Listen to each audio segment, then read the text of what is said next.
Hello, mommies and papis. ¿Cómo estás? It's your favorite one, it's Mommy Pump Therapy. Today I want to talk about crisis and how to help someone that is going through a crisis. I do work at a clinic where we see a lot of crisis. Like, we deal with crisis intervention, and it's been so helpful being able to work in a space like that. Honestly, I never would have known how to deal with someone that's going through a crisis if I never worked there. So let me just go ahead and read to you guys, got my little laptop, what crisis means. Crisis is a time of intense difficulty, trouble, or danger. It's a time when a difficult or important decision must be made. I mean, maybe you've dealt with crisis before, but crisis looks different to each individual, and it can be from a mild to a moderate state, right? Crisis for one person can look like, I can't have this birthday party because of COVID, and now I am in this crisis. Now, crisis to someone else can be like, my girlfriend, my boyfriend just broke up with me and I'm about to lose my mind. Like, I'm about to literally lose my shits. So it could look different to each person. When someone is in a state of crisis, they can have all sorts of thoughts being suicidal thoughts, right? They might start thinking that it's not even worth living anymore. Like, I don't want to be here. Nobody loves me. I can't celebrate my birthday. It doesn't even matter. My boyfriend broke up with me, so that must mean that, the world is ending. Like, they could start thinking about all sorts of things. So one thing that we do at our clinic is we offer a CRP. A CRP is a crisis response plan. And when I tell you guys this plan, this tool, it's butter. I mean, it's butter. I love it. So crisis response plan. There's 5 steps in this crisis response plan. The first is a warning sign. When someone's going through a crisis, you want to know, what are their warning signs? What leads to this crisis? Like, how do you know that I'm about to enter a crisis, right? So warning sign could be, oh, am I drinking too much? Am I smoking too much? Am I partying too much? Am I not going to school? Am I not going to work? Am I always like twiddling my thumb? Am I ignoring phone calls? Am I ignoring text messages? Am I shutting down? Everybody's warning signs look different. So it's important to know, what are your warning signs when you're in a crisis? What do you notice you do when you're about to enter a state of crisis, right? So whatever those warning signs are, write them out. Write them out. And normally we have an index card, right? We give our clients, it's like a 4x4 or like a 4x6 index card where they're able to write it out and keep it with them wherever they go. So you want to know what these warning signs are. Once the warning signs have been established, the second thing they're going to write down is how to cope. Coping skills. So what are some things that you've done in the past when you notice yourself getting into a state of crisis? What are some things that you've done in the past that have actually worked? Has it been singing? Has it been journaling, cooking, meditation, maybe going to the gym? What are some things that you do to cope whenever you find yourself in a state of crisis? It's important to write those down as well. So for me, I know that working out is a big part of my coping. Like, I'm telling you, whenever I get in my head, or whenever I get pissed about something, or whenever I think like I just hate everything, I take my ass to the gym. Yeah, I take my ass to the gym and I go and I work out, and I'm able to release anger, and I'm able to release my thoughts, So is it meditation? Is it prayer? What are some ways that you cope? And it's important that on this section, it's things that you can do for yourself. So things that you can do by yourself, for yourself, not things that you could do with someone else, not things that other people could do for you. No, what are coping skills that you can do by yourself? And it's also important to note something that you can do when you're in public, right? Because if I'm in public and I'm going through a crisis or something happens, I can't go work out in public while I'm at work or when I'm in the classroom. So what I have found useful is 5 senses. I kind of ground myself with these 5 senses. And 5 senses are things that you could see, things that you could smell, things that you could touch, things that you can hear, and things that you could taste. So you just kind of keep yourself grounded in, and I'll kind of look around and note maybe 3 things that I see and describe it.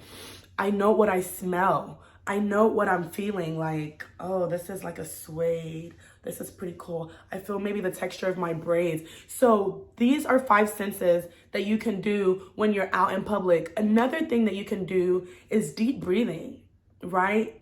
Taking a couple of seconds to kind of just breathe.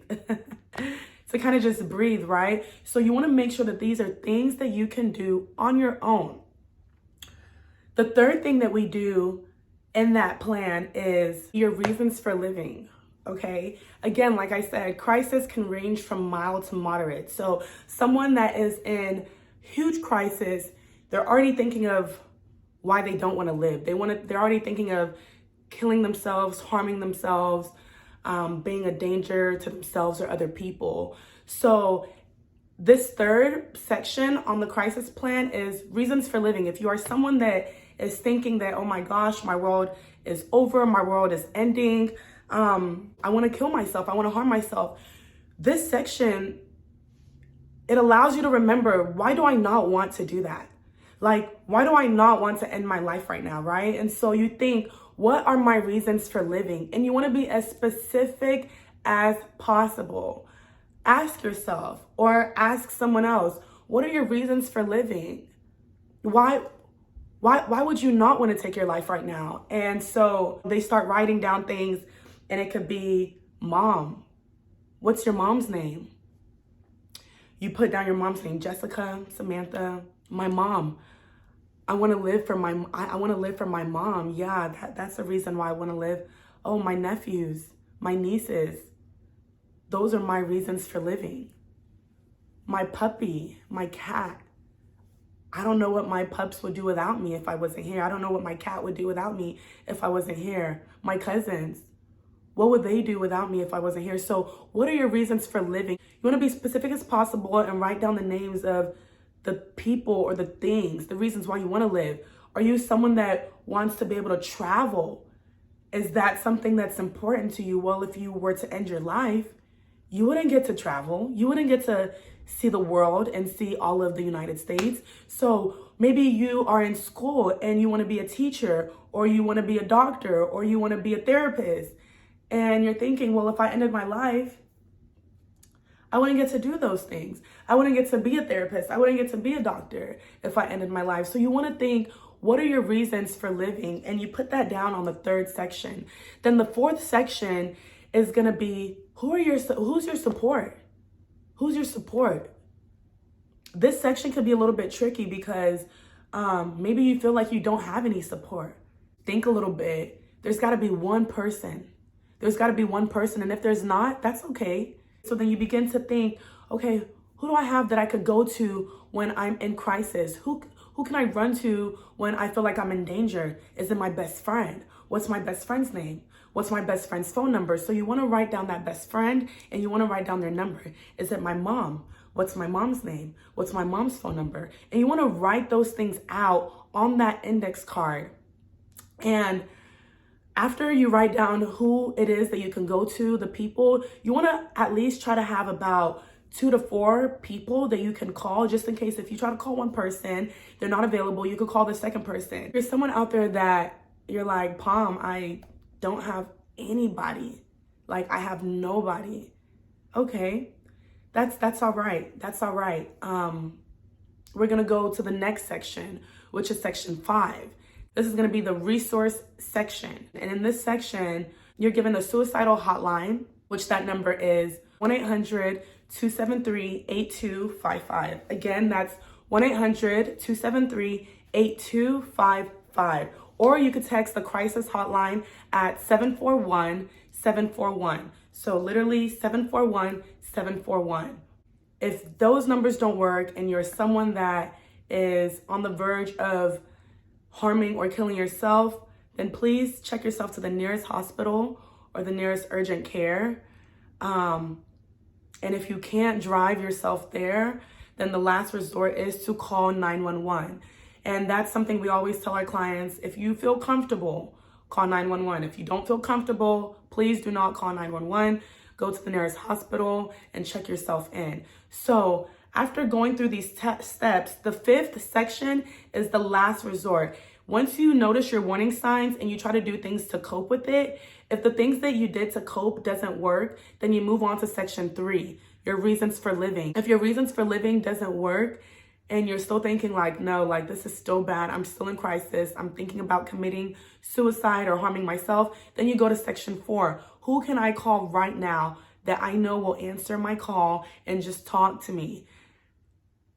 If that doesn't work, then you go to section 5, and that is when you reach out to the crisis hotline, you reach out to the suicide hotline, and you try those things out. And from our clients at the clinic, once they go through these steps and they write it out, we normally ask them, how likely on a scale from 1 to 10 are you to use this? You know, how likely are you to use it? And most of the time, we normally get numbers 7 and up. We normally get 7 and up. And sometimes, a lot of times we even get like 9s and 10s. So this is a very great tool to use if you are someone that is having a crisis or you know someone that's having a crisis. I would definitely go through these steps with them. It never hurts to keep one with you. Even me, whenever I'm going through something, I have a card for myself that I can use. It works great if you are in a crisis, and even if your crisis is mild, even if it's something small that you're going through and you're just feeling down, I think this is a very great tool to use as well. So I hope this was helpful. Please share this. You never know who might need it. Thank you guys so much for watching, and I'll see you next time.